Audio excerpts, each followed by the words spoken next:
Oh, I'm apparently live. Can't see. I'm doing the usual thing. I'm staring down at the screen to see whether I'm live. You'll see me looking down in a moment, and then I'll probably look back up here. And maybe I'm live now. Checks the screen. I think so. I think I can see stuff going on. I can't hear myself.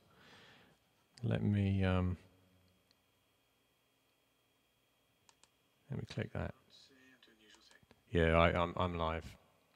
I'm live. So in front of me I have some 15mm buildings which I've been airbrushing, and since I was last on, I have done a little bit more in terms of detailing them. You can see here, I'm trying to find the focus. This is live, of course, so everything goes wrong while I'm working. Focus magic. So the little screen there. And you can see these are by a company in the UK called Sarrisa Precision. They're from Scotland, I believe. And one thing they do for me, which is really kind of them, is they do produce tokens for the Grunts game, which I wrote. So I just name dropped my game. And so I've known them for many years, and so just occasionally buy some of these nice bits of terrain from them. So this one in particular, this is like the sort of small industrial building in 15mm. I've put it on an MDF base, medium density fiberboard, MDF. I don't know what they call it in America. It's essentially sawdust, highly compressed into a flat sheet under compression, and injected with formaldehyde and a dozen other different dangerous chemicals. I think that it's less dangerous than it used to be. They've made safe MDF these days. So this is the main factory building, and in the previous videos I've been documenting how it has been gradually built up and painted.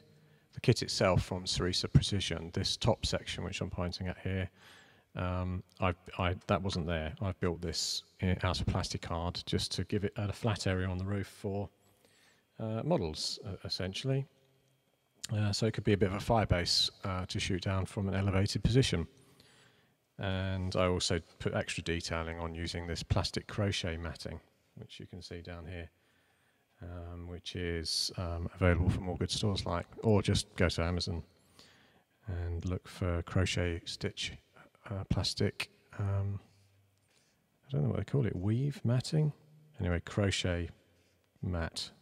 It's plastic, it goes down and it looks like steel plating, so it's excellent for 28mm, 6mm, 20mm, 10mm, 54mm, and any other mils you're gaming with, because it just generally disappears and looks great. Once you've painted it up, and you could give it a little dry brush or something. So I'll stop rambling on about that. And so tonight I'm going to turn the airbrush on. I have got my other airbrush out, which I'm not sure whether I'm going to use it or not. This is the HPC Plus. And unlike my other HPC, which is a little snub-nosed version, this one has both the air and the paint flow control by the pressure of pushing down and back to release more paint out. It has a larger reservoir than my small stubby one, and it's good. At the moment, when I'm doing buildings, I'm doing the bigger areas of buildings.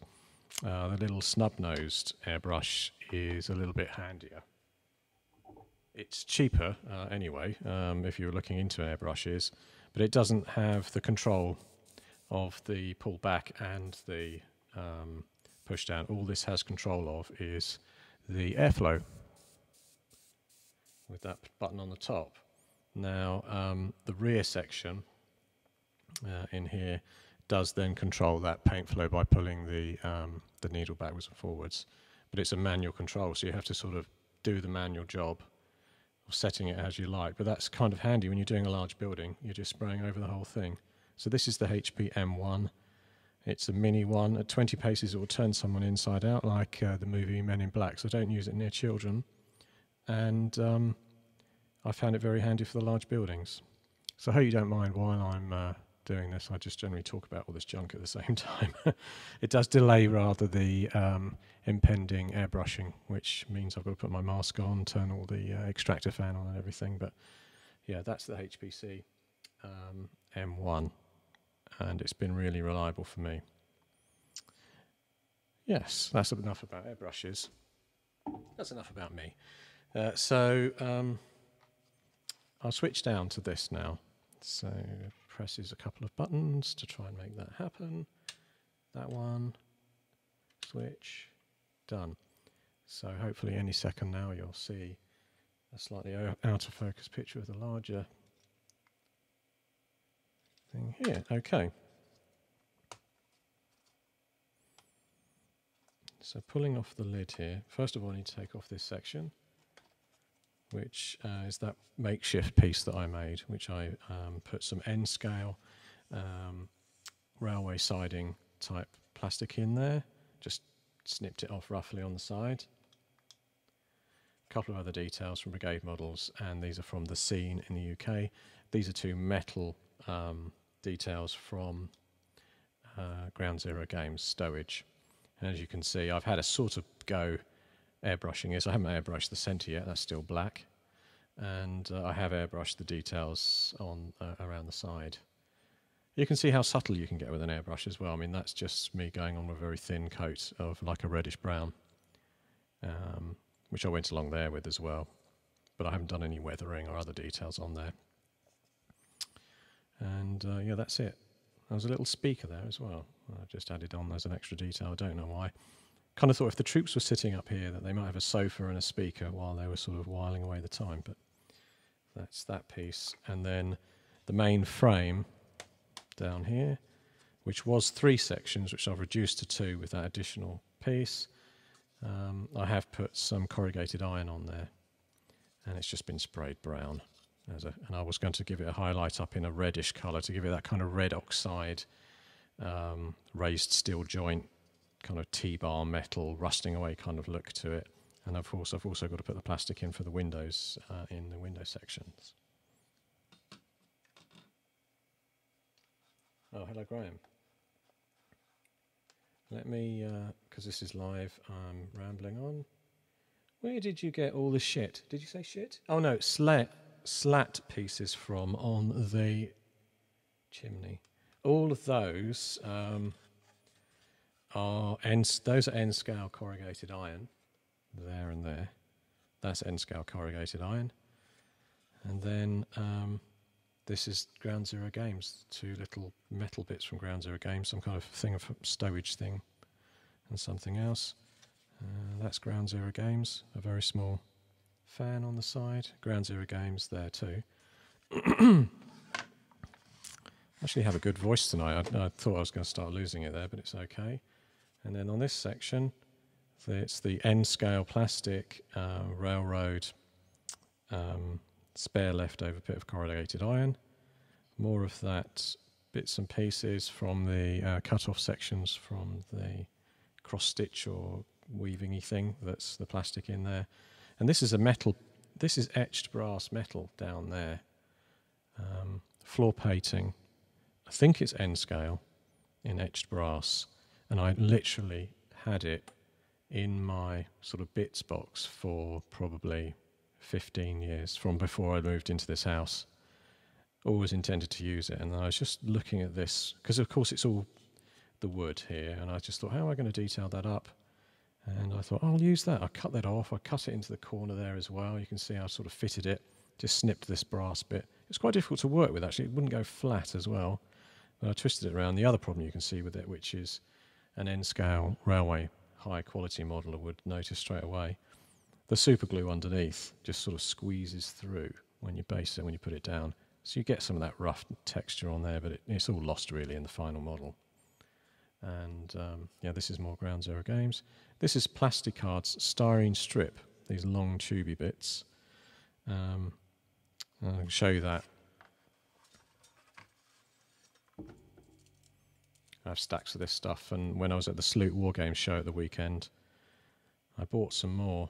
Now the interesting thing is just sort of normal flat pieces of it you can make from Plasticard. You can make yourself a strip from cutting Plasticard. But this stuff, when you get these edges, like a lipped edge there, that you have to buy this material, and this is about 60p, I think, for a sheet of this.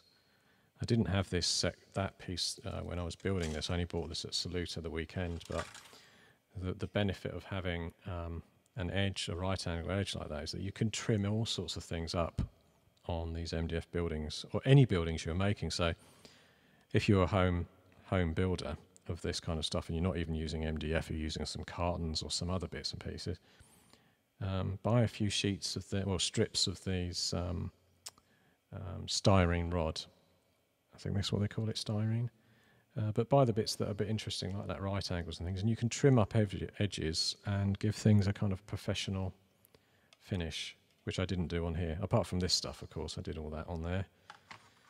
And it comes in all shapes and sizes. Yeah, just search for styrene rod modelers. There's one in there which is a half sort of circle shape, and again, that's that. I would have put that on there to trim up the edge. And again, you can't, you could get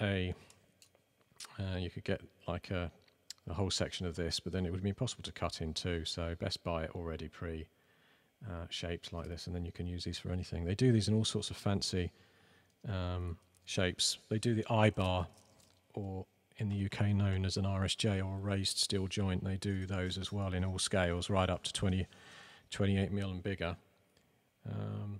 And this is another section which is a sort of triangle. But that's very nice, obviously, for trimming the edge of a baseboard or something where you wanted to, a concrete section in a car park or something as an edge piece. It's nice detailing. So that's styrene rod, and I have that stacked around. I have a really big piece of this here. If you were really going to town with your own modelling stuff, you can buy it, and also they tend to do it in sizes where things sort of fit in each other. This one isn't fitting together, but they do them in one size up each time, so you could construct something where you wanted a thinner piece to go in. Years and years ago, I built a 15mm terrain layout using the Ainsty terrain resin sections, and nothing fitted together. So when you put a section together with walls for the space station and tiles in there, you suddenly found that because of the resin casting process, some of the bits the tolerances were poor. So you'd put down one tile and another was a bit smaller, and then another, then suddenly things weren't lining up. So this styrene rod was perfect. So after I'd laid things down, I could just put a section of styrene rod in, build around it, and it solved the problem of the fact that resin has that tolerance problem. Anyway, the reason I got that out was just to show you this is great stuff and handy. And they do it in brass. You can get brass as well, but really impractical. The brass rod for miniature gaming, in the sense that it might be handy to get smaller sizes of this to use to mount models on. And I did do that in the past. I've mounted models on brass rod, put them into heavy bases, but now I just find it difficult to use. I have to get a saw out to hack at it, and you don't need the sort of strength that you get from something like this in a normal model. Oh, and the styrene stuff goes right down to micro sizes as well. Oh, that's not styrene, that is brass. Let's see if one of these has a company brand on it or something, so I can see what... No, I can't see the brand. Yeah, look, you go right down to this tiny stuff, and they do these packs like this. These are sorted packs, and again, you'd only pay a couple of quid for these, a couple of dollars, and you get that assorted sizes, which means you could use these on miniature bases, you could use them on the side of vehicles, anything where you wanted to add a bit of extra detail. And you find, the pros use this. I've suddenly had an interesting moment with the light there. So yeah, the pros use this when they're making models as well. If you ever are interested in GHQ 6mm models, all of those are handmade, and on the GHQ.com, I think it's GHQ.com, USA website, they have demonstrations of where people have made those tiny 6mm modern vehicles, and you can see they're just made up of lots of little tiny pieces of this. They put a sort of core nugget of something in the tank to make it, and then they sort of build it out with plates and very tiny bits of this to detail it out, and the end result looks amazing. So scratch building anything, excellent material to have around, and I've got loads of it, which I use on various different pieces. I mean, the only thing I did on here, was it on this piece? Where it's gone now. Oh, it was at the front here. I did, I edged a tiny slither along the top there, and you can see that it has given a nice finish to that top of that roof, but I did hack at that, and it's still visible. What I would have preferred to do, if I had that right angle stuff, I would have put that on there. But you know, who wants perfection? You're just sort of working away on these, so don't worry about perfection. Just get it done when you're doing something for a 15mm game. But I could have put that trim with the edge on there, and the right angle would have covered the rough top as well. So yeah, if you're that kind of person, wants to go that far with it. Oh yeah, so what have I done? Overview, back to the job at hand. I have sprayed a brown all the way inside. And then in my mind I went, oh, shall I spray in a concrete floor and then put some oil weathering and shading? And I decided not to. So because it's going to be rarely used inside, although there is a nice sort of platform, just a dark brown in there's fine. Once the roof's on, it's okay. Once the plastic's behind all these window sections, in fact, I'm even going to put, when I do the plastic on the windows from the inside, I'm just going to put a long strip all the way along. Cut one long strip of clear plastic, glue it to these sections, but paste it all the way along there. So of course, if you open it up, you can look inside. Oh, look, there's a shiny bit there where you've left the window on a blank bit. But since you're going to be looking at it from the outside, I'm not worried about that. And these windows down here are kind of sealed up.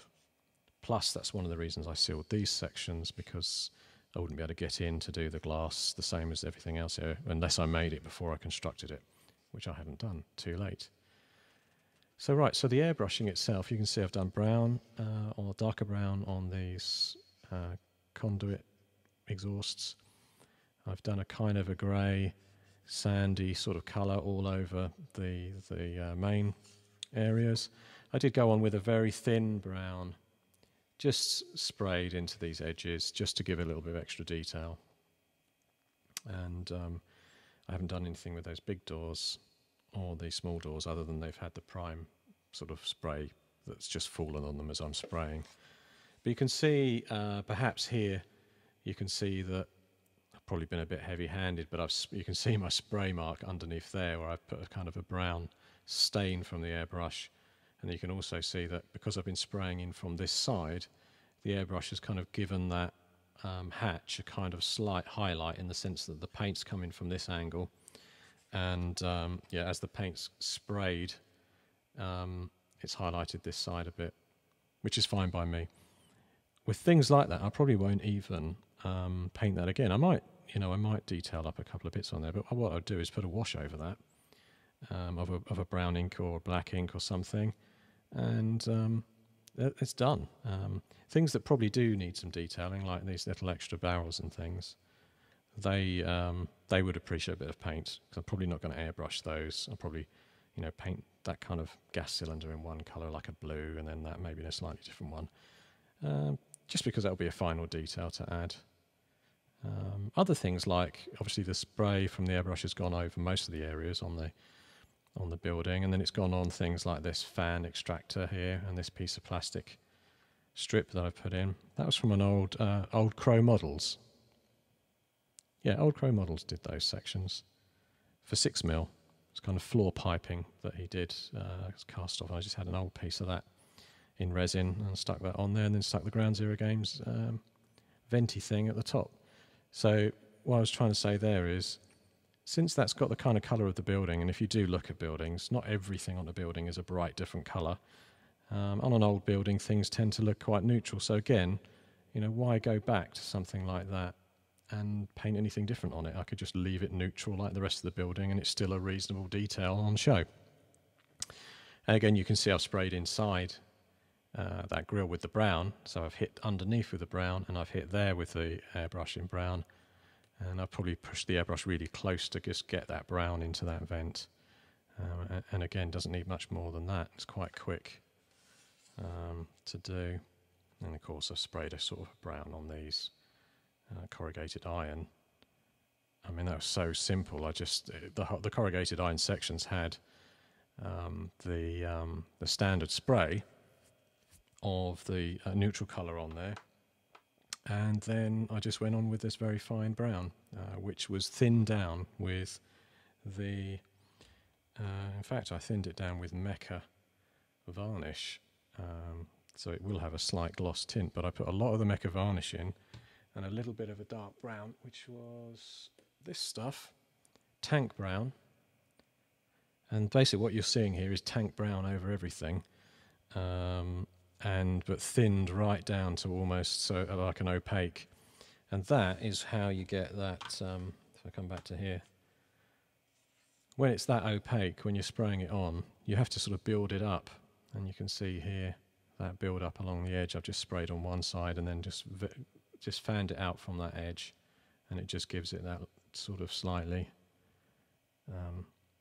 what's the word? Transparency. It's giving it a sort of transparent wash that looks a bit like a wash, I'm trying to say, but it's an airbrush just on there.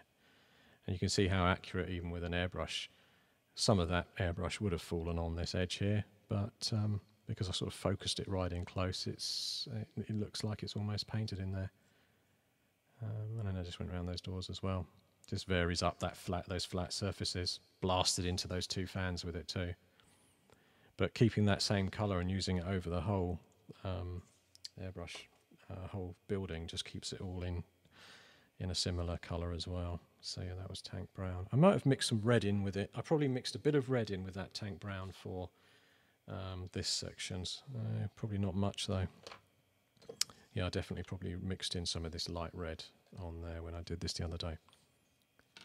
Okay, so what am I going to do now? Well, one thing I've done, and I can now try and find them.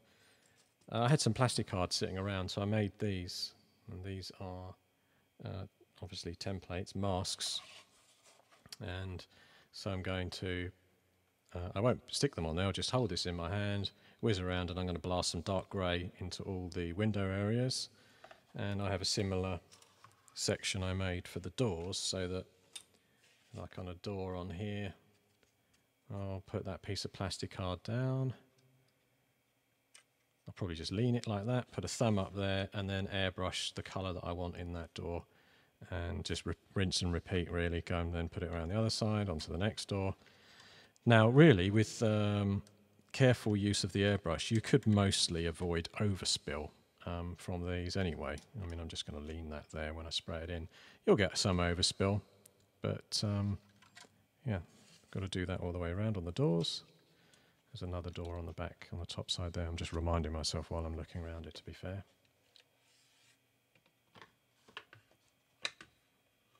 Okay, so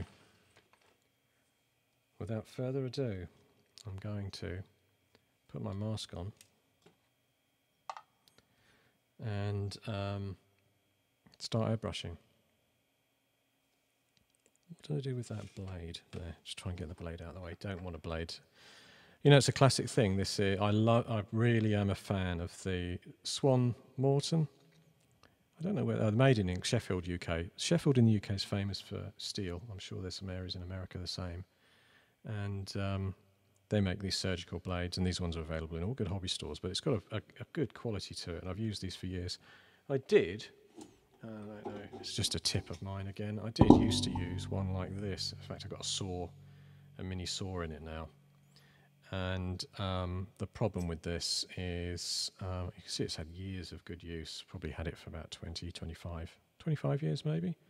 So it's had a lot of blades through there. But it was never quite strong enough.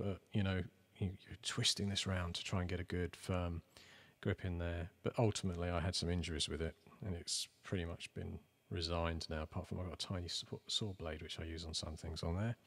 You can get those in that small size. But yes, I use the Swan Norton all the time. But warning, I've had this fall on the floor dozens of times over the years, and I do not know how I've managed to avoid it going into my foot, because I've just got my socks on here. So I'm always like looking around, where is that blasted thing? Because what would happen is I'd stick it underneath something here, pull something off the table, and down into my foot. But fortunately I have avoided it most of the time. So yeah, I can't remember a foot injury. Tell me a story. All the thousands of people watching now, I can see I've now up to, 900 viewers? yeah, someone's welcome to say when you lost a finger while you were trying to do some airbrushing or something, or cutting. Right, where am I? Okay, so I've got to get the mask on and then put the airbrush on. It's going to get noisy. I'm going to be very hard to hear when I'm on the when the mask's on as well. It's going on and now. So I'm inside the mask now. This is like an operation. Scalpel.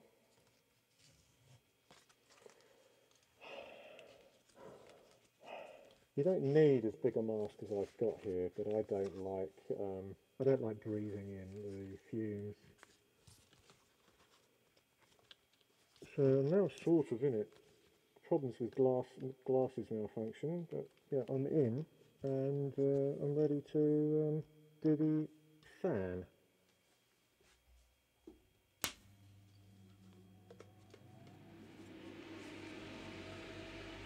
You probably hear a large fan. I'm now going to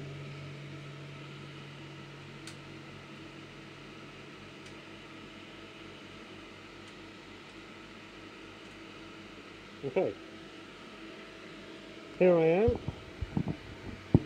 Going to start loading the airbrush up. So what I'm going to do is I've got a green, and this is a Game Air green called Sick Green, and I'm going to do the doors. So get all my kit together. Airbrush, airbrush. So first thing I do is I put some flow improver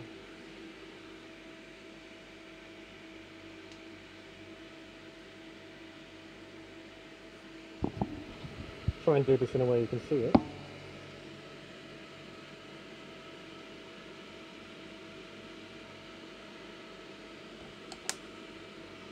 So only about 6 drops of flow improver in there. And this is why the Vallejo paints are so handy, because you've got dripper on there.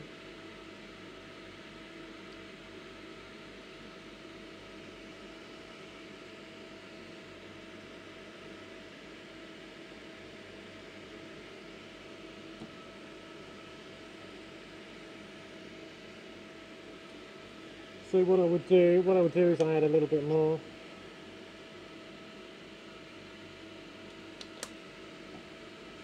Of the flow improver, and then I always use a cocktail stick, which I mention in every video. You can't go wrong with a cocktail stick for all of this kind of mixing. If you're using an airbrush and you haven't got cocktail sticks, you're an amateur.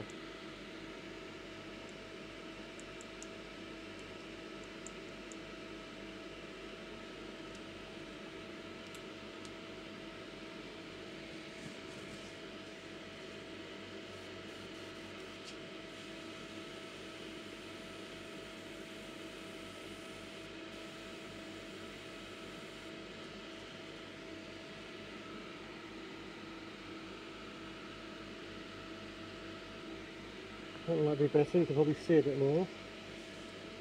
So my airbrush is loaded and I'm ready.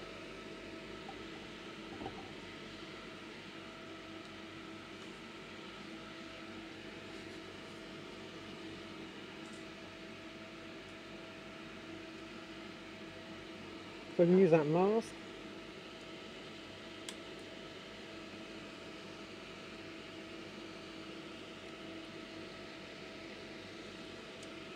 Start around here actually. Start around there.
as with all airbrushing, it's a case of less is more. So if you sense you're going on a bit heavy, it's just leave it, go on to the next thing,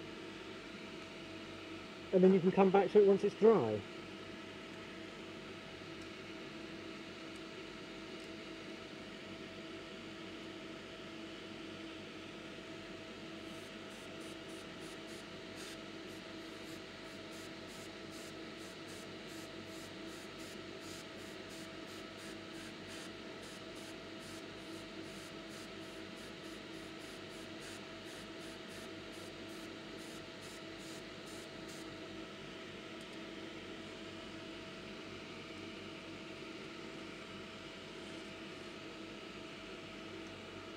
The annoying thing I've been doing with this is that this tower section on the back, it's catching on the grill of the airbrush extractor, and that's not good because I'm losing little tips of paint off the top, but I just live with that really. See, I'm not typically doing a full-size building like this in here, so it's quite hard to manoeuvre it in and out.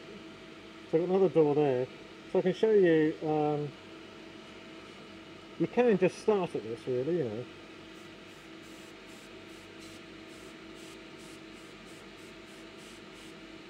So you can see there it's quite controlled, to be fair, given this small stubby airbrush with its only limited air control, but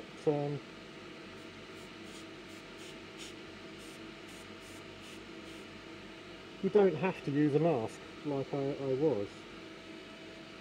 It might be a little bit easier when you're up here to use a mask.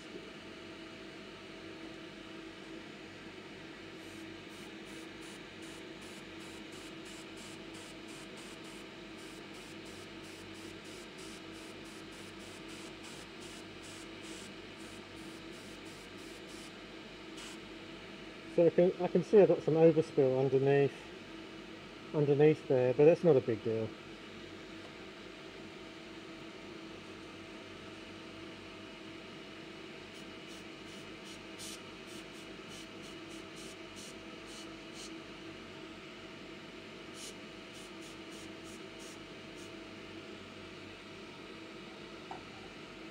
So why do the doors green? Well, one thing, once I was flying over China, and looking down out of the aircraft, there's a weird thing about China. All the buildings have either got green roofs or blue roofs. I don't know what that signifies, like maybe the blue ones have got chemicals in and the green ones are civilian or something, who knows. So I've always wanted to do sort of green detailing, that's from that memory. But also it kind of looks sort of different, doesn't it? Stands out on the model.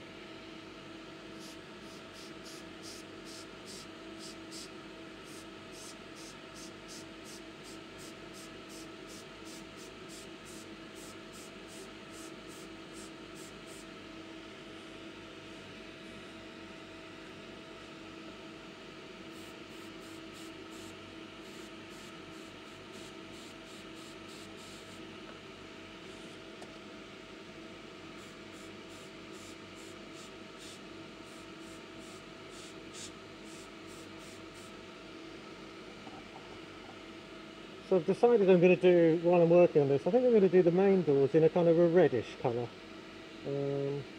For these two big doors. These are both from Ground Zero Games. They're metal, and I've glued them over the existing doors.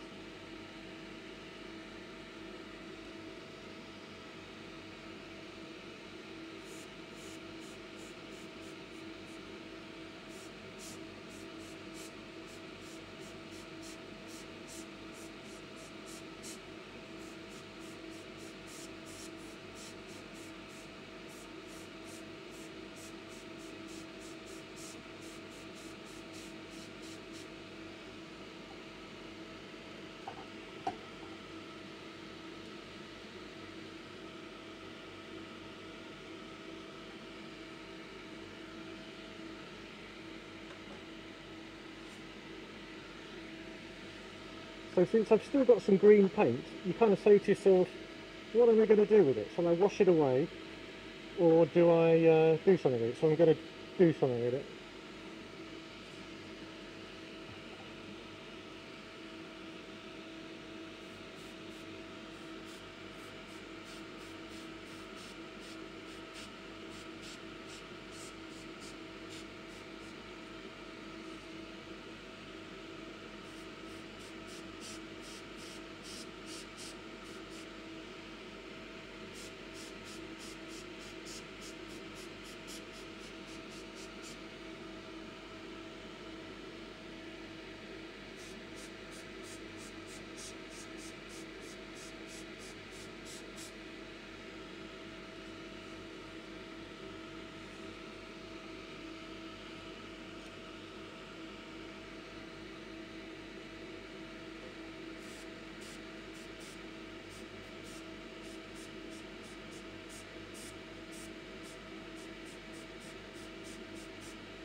So I've got a little bit of paint left. I've got a lot of paint. When you get down to this level of detail, you're hardly using any paint, to be fair. So I probably put too much paint in.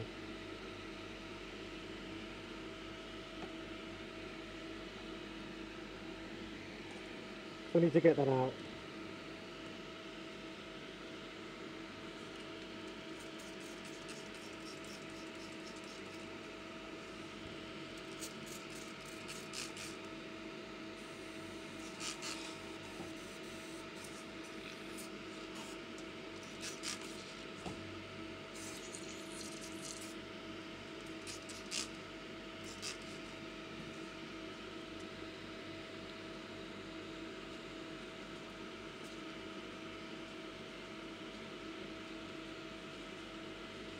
Before I take everything off, I'm going to do the grey on the windows.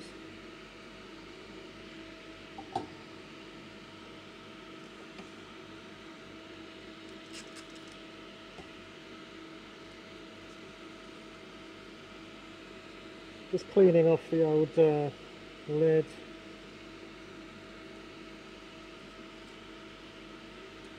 So there's my mask. Right, for the windows I've got, I don't want to use completely black, but I've got black grey.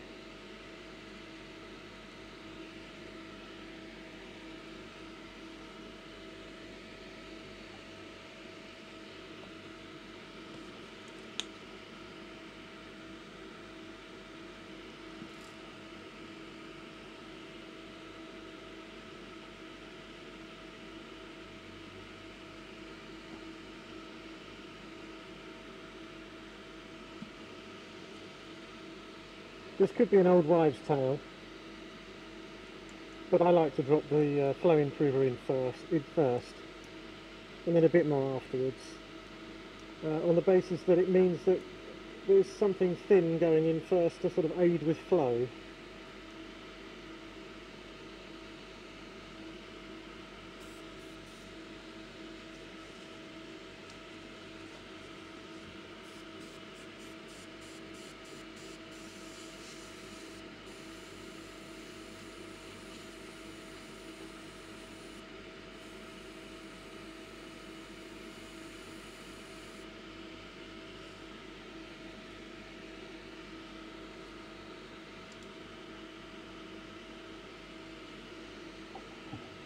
Okay, now the windows.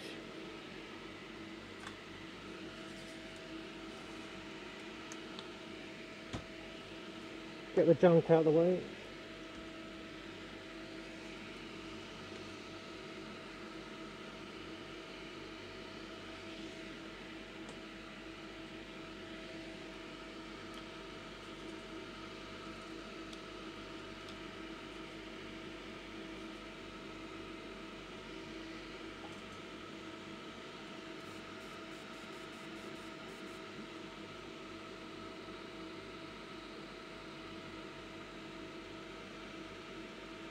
This is really hard.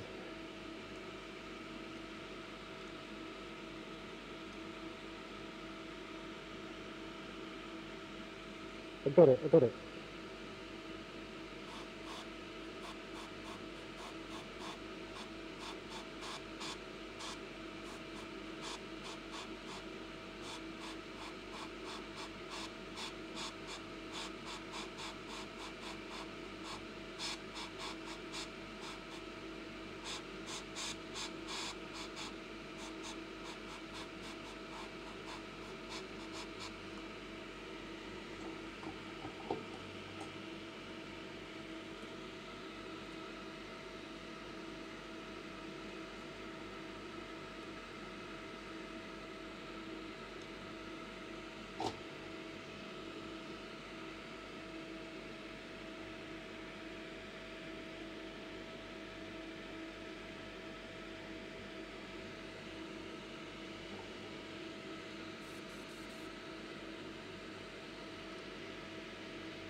too much moisture on that one. I've let it run a bit smooth.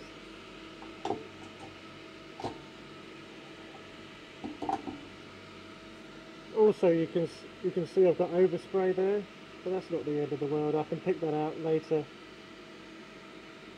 So that was a bit messy, but mostly because I'm trying to keep it on camera.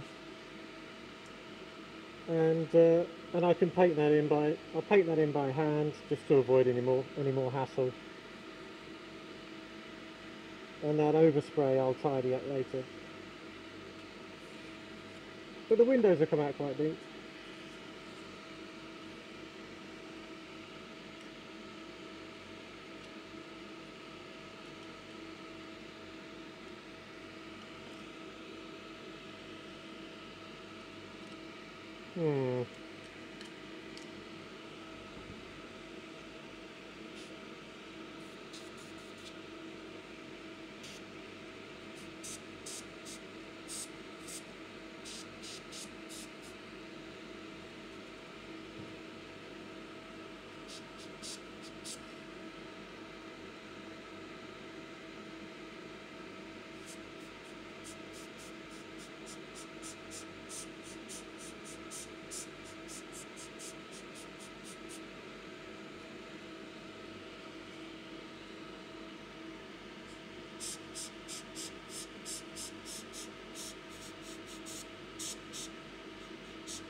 Okay, the other window's there. Contemplating just doing it by hand because the plastic card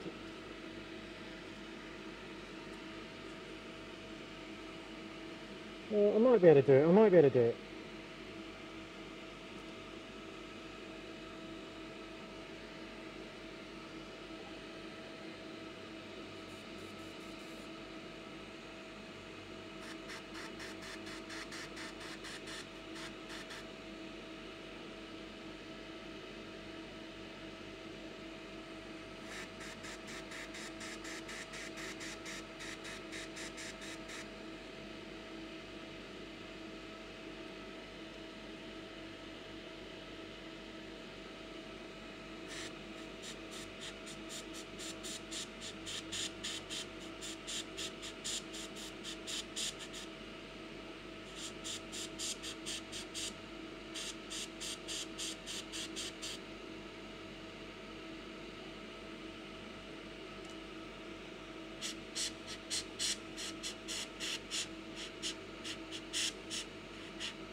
Yeah, I'm just working through here. It's going to take me about 5 minutes, I think.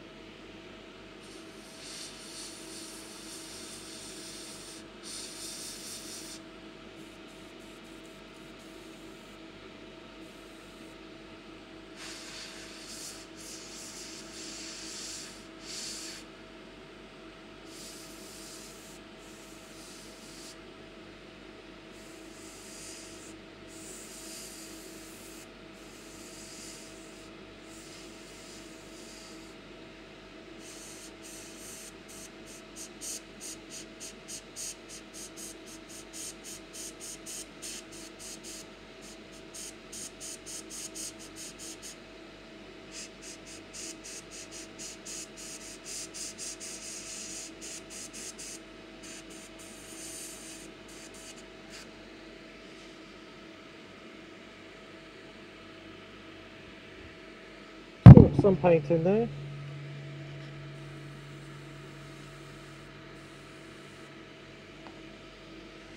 A minor blockage.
You can rub off a little bit over spill when you're not that bothered about it.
Oh. Cleaning, cleaning.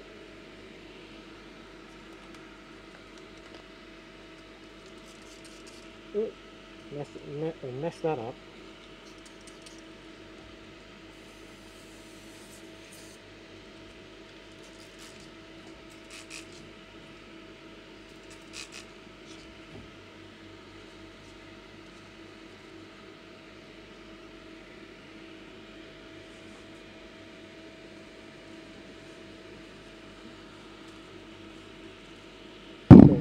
Just getting some tissue.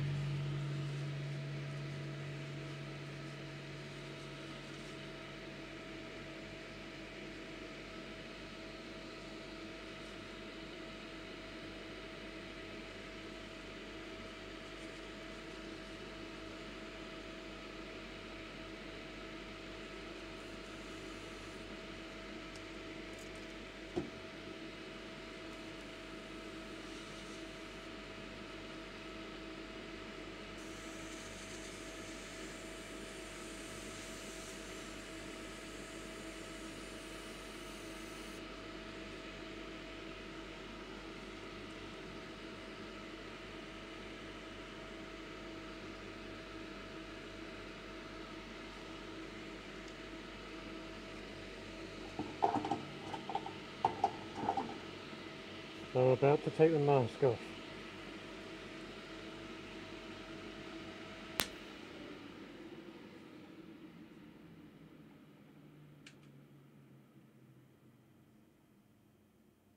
So here I am.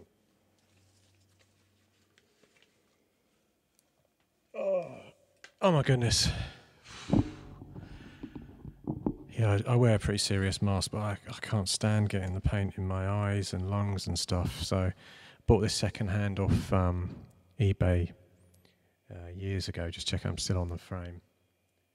Yeah, I mean, I bought it years ago, and it's by a German company called Sunstrom. There you go, Sunstrom. They do smaller ones, and you can obviously buy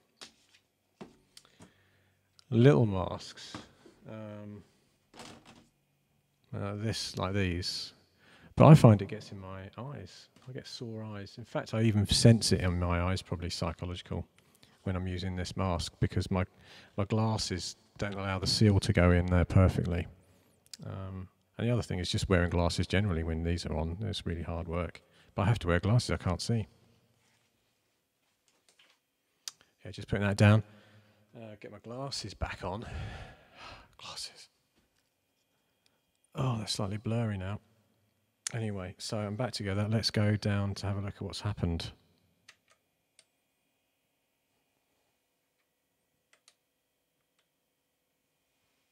Right.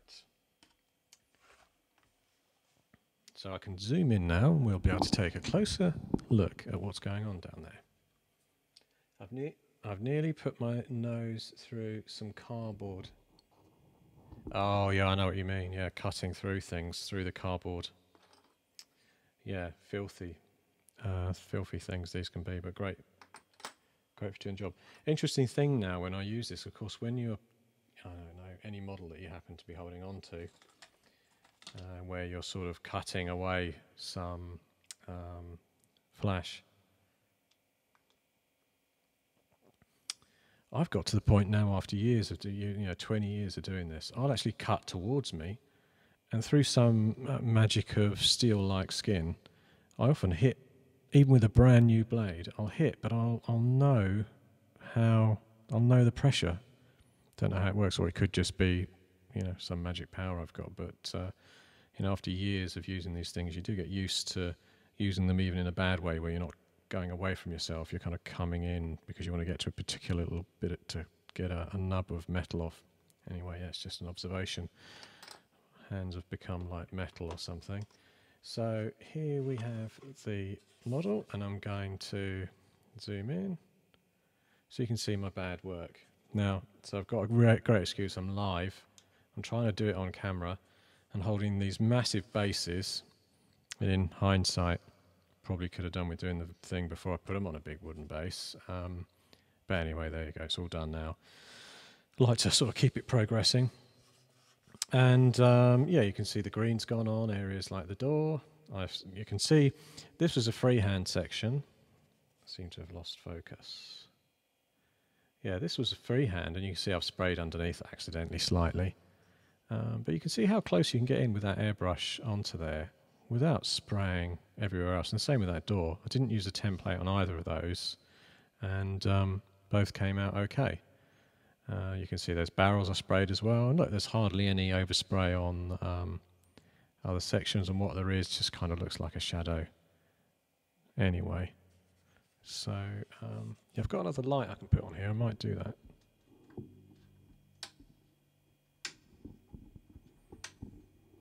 Yeah, that's better. Yeah, so what else did I do? I sprayed on there that little, I used some spare green I had to put on that box thing there. Again, doesn't need to go on everything because I can tidy that up when I'm kind of dry brushing and detailing the final thing. So, you know, if you were watching all that, I mean, it's not exactly that exciting, but I kind of stopped using that template halfway through just because it was becoming too fiddly. Now, if I was doing this on my own, I would have been speeding through much quicker without the video in the way and everything. And I may have been able to use this a little bit more easily because I wouldn't have to be avoiding cameras and things at the same time. I could have just simply dropped the template on and then whizzed around. So, yeah, so as you can see, I mean, standing back from the procedure, you can see the green's gone on the door okay.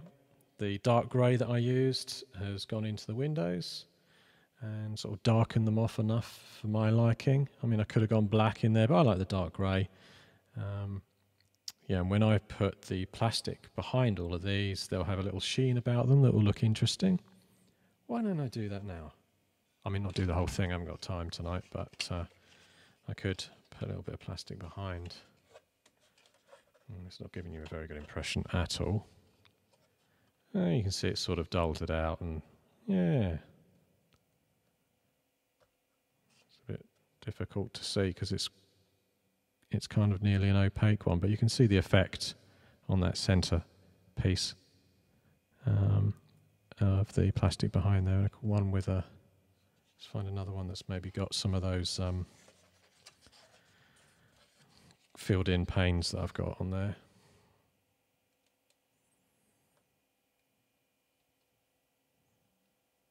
Yeah, I'm liking it. And the black and filled in panes. The windows in there are cardboard. And you can see on the lip there, you glue the piece of cardboard inside. And the cardboard has been laser cut. So you can see damage I've done to these accidentally. Because when you're holding onto it, you're always pushing your finger through by accident. But this is white PVA glue that's filled in. So there was a stage of this production where I covered the whole thing in white glue, but thinned down with like 5 parts water to sort of 2 parts glue. But when it went on these, it pooled in the cardboard sections of the windows and gave it those filled in sections. And in fact, it looked really good when the white glue, the wood glue, had dried, because it dried clear and made it look like you had lenses inside, clear lenses. So if I ever was modelling this for sort of really high detail, I may put that as a last step, you know, put that PVA into these window panels almost as a last stage, because then you'd actually literally get little odd lenses, which then if you put the big piece of, you could do 2 things, one or 2 things. One, make it look like all the windows are open apart from the top section, or if you put the pane of glass behind, it would just give that lens effect on that area. It's just quite interesting.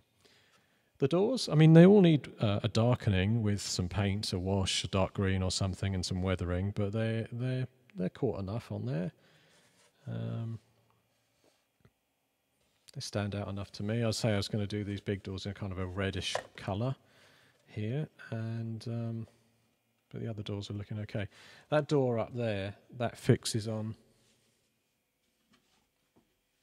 because this warehouse piece, it has 2 sections, so look, the door will fit neatly there as an entranceway. And because I had the other little bit of green left in I sprayed this box in green.